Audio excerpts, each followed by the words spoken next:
అంటే ఈ రాష్ట్రంలో ఈ కూటమి ప్రభుత్వం అధికారంలోకి వచ్చాక ఎంతసేపు పోలీసుల్ని రెడ్ బుక్ రాజ్యాంగం అమలు చేయడానికి, అలాగే ప్రతిపక్ష పార్టీల మీద కక్ష సాధింపు ధోరణులకి ఉపయోగిస్తూ ఉన్నారు. దానికి బెస్ట్ ఎగ్జాంపుల్ గా ఇప్పుడు మంత్రి సంధ్యారాణి గారి పిఏ వ్యవహారంలో బాధితురాలిని తిరిగి అరెస్ట్ చేయడమా? అసలు ఇలాంటి సంఘటన మన రాష్ట్రంలో కాదు, పక్క రాష్ట్రాల్లోనే, మన దేశంలో ఎక్కడైనా చూసామా అని నేను అడుగుతూ ఉన్నాను. ఎక్కడైనా ఎప్పుడైనా విన్నామా, చూసామా?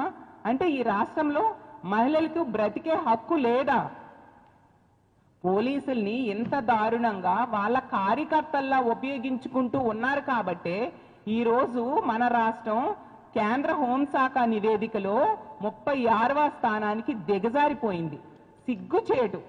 గతంలో జగనన్న టైంలో 86 అవార్డ్స్ వచ్చి మొదటి స్థానంలో ఉండే పోలీస్ శాఖ పనితీరు ఈరోజు బిఎన్ఎస్ఎస్ చట్టాల అమలులో పోలీస్ శాఖ 36వ స్థానానికి మన రాష్ట్రం దిగజారిపోవడానికి కారణం వీళ్ళు చేస్తున్న ఇలాంటి పనులు. పోలీసుల్ని పూర్తిగా తమ కార్యకర్తల్లా ఎల్లో చొక్కాలు వేసి వాళ్ళని వాడుకుంటూ ఉండడం వలన, వాళ్ళకి స్వేచ్ఛనివ్వకపోవడం వలన, వాళ్ళ పనులు వాళ్ళకి సక్రమంగా చేయనివ్వకపోవడం వలన, ఇలాంటి దారుణమైన పరిస్థితుల వలన ఈరోజు 36వ స్థానానికి దిగజారిపోయింది. అలాగే మనం చూసాం, చంద్రబాబు నాయుడు గారు అతని సొంత సర్వేలో కూడా ప్రజలు చెప్పారు పోలీస్ శాఖ గురించి డీఫంక్షనింగ్ అని. అదేం పని చేయట్లేదని ప్రజలే చెప్పారు. మరి ప్రభుత్వం నిజంగా సిగ్గు రావట్లేదా ప్రభుత్వానికి అని నేను అడుగుతూ ఉన్నాను. అలాగే మొన్న చూసాం, అమిత్ షా గారు లెటర్ రాశారు.